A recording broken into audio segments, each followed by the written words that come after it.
get to. And what was a push for what seemed like ever when it came to the House settlement and any kind of approval, the back and forth that lingered and lingered and lingered. And now it's official, the approval. There will be eventually, you hope, a time when this is not even a part of the conversation. And we, again, in college sports, though, you never know. Ross Dellinger, per the bill text obtained by Yahoo Sports, provisions include a codification of athlete NIL rights, a 10-year degree completion for athletes, athlete medical protection, scholarship guarantees, agent oversight, anti-employment clause, and preemption of state NIL laws. Now, this is a part of the bill that's conjunction with the approval now with the House settlement. This is part of the bill that possibly is going to be something that is finalized in Congress. We'll see a lot of this, except for the anti-employment thing, is to try to make it, and it is a bipartisan bill. It is a Republican and Democrat sponsoring the bill. It's not the first bipartisan bill, but this is the one that is in front of it right now. And when you codify those athlete NIL rights to make sure that whatever governing body's in charge doesn't find a loophole to try to take them back over some time. 10-year degree completion means that you can. Hey, I can appreciate but that. you can go to the pros and they Right. still have to Right. honor, they don't get to charge you because you can, wind up, leaving as a junior, getting hurt, and then, it's 3 years later. Sorry, you missed your window. Now, most places honor that, but to build it in legally is good. Medical protections are very important. It's something that hasn't existed. Scholarship guarantees is very important because those can change. Agent oversight is very much needed. It's one of the things we had when Christy Dosh about her new book, when we had her on last week about having an agent clearinghouse, an agent certification process so that you can, if you have somebody and you're a college athlete, that they know what they're doing it in your best interest, and they're not, one of these street agents. Preemption of state NIL laws is something they really have to do because, all 50 states can do whatever they want depending on, the way the wind is blowing. The anti-employment clause is something the NCAA wants very, very badly because they want to try to prevent collective bargaining all they want. I don't think this prevents collective bargaining, but it makes it maybe a little bit more difficult. But collective bargaining is coming one way or another, whether Congress passes this law or not. So it's going to come eventually. So maybe it says they can't be employees, and that saves the universities a little bit of money, but that doesn't mean that they can't unionize and collectively bargain as contract employees either. So. Well, it'll be interesting to see, but it looks like there is a little bit of momentum for that, which at times it looked like it was dead in the water.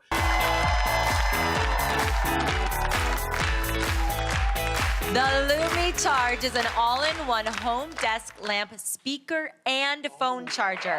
It is a great holiday gift for students. And guess what? Everybody in our studio audience is going home with the Lumi Charge all-in-one desk lamp. This desk lamp retails for $100.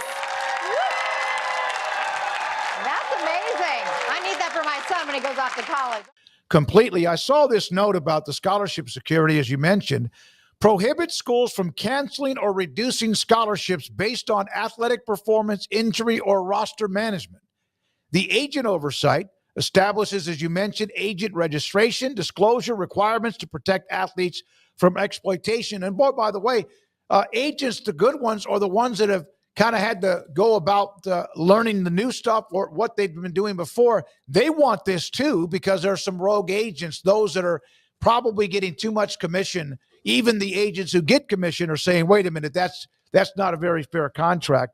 The employment status prohibits student athletes from being classified as employees, of course, preserving the collegiate non-professional model.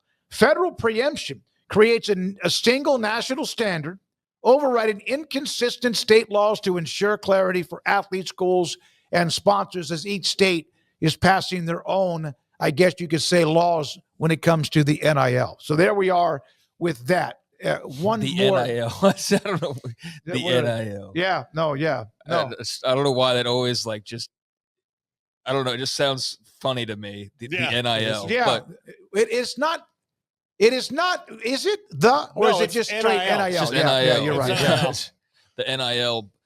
I mean, you said a lot of things that I'm sorry. I started to lose focus because you started talking politics, and you know how I am with that. Yeah. I can't do it. But I do think that an obvious step forward that needs to be taken is to have everybody under the same banner. Not Wisconsin feels like they need to get an inherent advantage in NIL, so they pass a specific bill to Wisconsin that they get to do something that Virginia Ohio, and Tennessee don't get to do. I would tell you that like what'll happen is that you've already seen it with Florida, Georgia, and Alabama.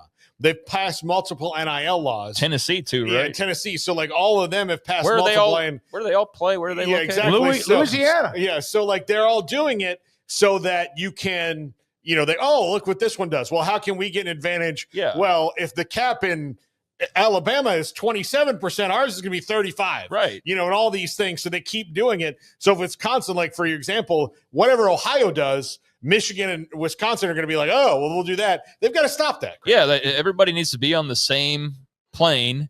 And I don't know how that gets done. That's not my area of expertise, but I do think that is a glaring issue that needs to be tied up, or a glaring loose end that needs to be tied up if this thing is going to be all for the better moving forward. Because if you've got different states with different rules to help their in-state schools and hurt their next state over rivals or whatever, then that just keeps the messiness going on. And so, I think that to have a blanket rule, although I know that comes with its political landmines and its own issues, but that's what we're talking about, is working on those things. So that's an obvious one to me that needs to change. I'll tell you, it's really easy to do. And I'm surprised the NCAA didn't do this. I think I've mentioned it on the show many times. When the NCAA was trying to figure out what the NIL rules should have been, they should have taken the greatest hits of the NIL laws that were on the books and then reformatted it to fit their model. Like that's what they should have done. And then the states probably wouldn't have messed with them too much, because they would have been like, well, this is what we wrote anyway. And so if you are the U.S. Congress, what you do is the same thing, is you take the greatest hits, all the ones that make sense, take those laws, take the best ones, make it, codify it, and pass it. And then most of the states will be like, yeah, we're cool with this because this is what we did anyway. And now we don't have to keep on bringing up a bill because because South Carolina outfoxed us. Yeah. Like that's what they have and that's to do. what it is. It's like these individual politicians who went to they want to go dogs, they want to get Georgia that leg up against South Carolina and Tennessee and whoever. So they got to pass their NIL bill, and everybody ends up with 15 different versions of the same thing, basically. So that's something that I guess apparently would not be that difficult. And that's one that, for somebody who's not real into the weeds on a lot of these particulars, that one does stand out to me as something that needs to be fixed. So it's on the list. So let me ask you then this question. Based on the approval that came in late Friday evening, which was a perfect news drop on a Friday evening, do we know anything more today than we did leading up to the approval? Yeah, we're not talking about the stupid thing passing and exactly. getting, becoming official. So, I'd say it's a step forward. And now the next part of the conversation has started as to what are the actual changes and what are the actual rules and how do you punish teams and what repercussions are there? And you mentioned this taste testing menu of penalties that you could incur, and all these things, I guess, were maybe talked about a little bit, but now we can actually get into the details of it. And if there are issues that jump up along the way, lawsuits, then those will come with the territory, and those are to be expected to some degree. But at least now you're moving forward. It felt like for a long time they were just standing, waiting on the elevator that would never arrive. And finally the bell dinged and they can get on. And I don't know if it's going to take them floor by floor and be a really tedious process to get to the top where they ultimately just are on the other side of this thing, or if they're going to just shoot straight up and we get there quicker than expected. I don't know, but at least they're on the elevator and it's moving now, as opposed to just sitting there and waiting and waiting and waiting for something to happen. Yeah, I tell you what, where I was, the condo where my brother and Marianne live, his wife, that is the best elevator. It is smooth as silk. 20 stores, baby. 20 stories. I hope I get to ride it. No, just so I can say my elevator checklist. But Craig, to your point, it's funny to think about. Had the NCAA just done not messed with what she wanted and done that in the first place, which they should have known that because she said it in the first part of it. Had they just done it in the first place, this could have been done a month ago. Yeah, but, again, it goes back to the schools trying to figure out every way but to do what they're supposed to and have to do. So they were going to say, well, what about if we – no, you can't do that. Well, what about if we – no, you can't do that. Well, what if – no, there's literally nothing you can do but accept this the way that it is, and they finally had to accept it. And I know they still tried to tweak it where they could, but yeah, they finally ran into a point where they didn't have a choice, Paul. Yeah, I know. It was this or bust, you know? I still think it sucks that the schools that are not going to get much revenue are the ones that have to still, make the commitment to the revenue. And that's going to be interesting once this expires, once the back pay is done, how it grows from there. But Judge Wilkin basically said, here's what I told you specifically. Yeah. Like this wasn't a maybe, maybe not.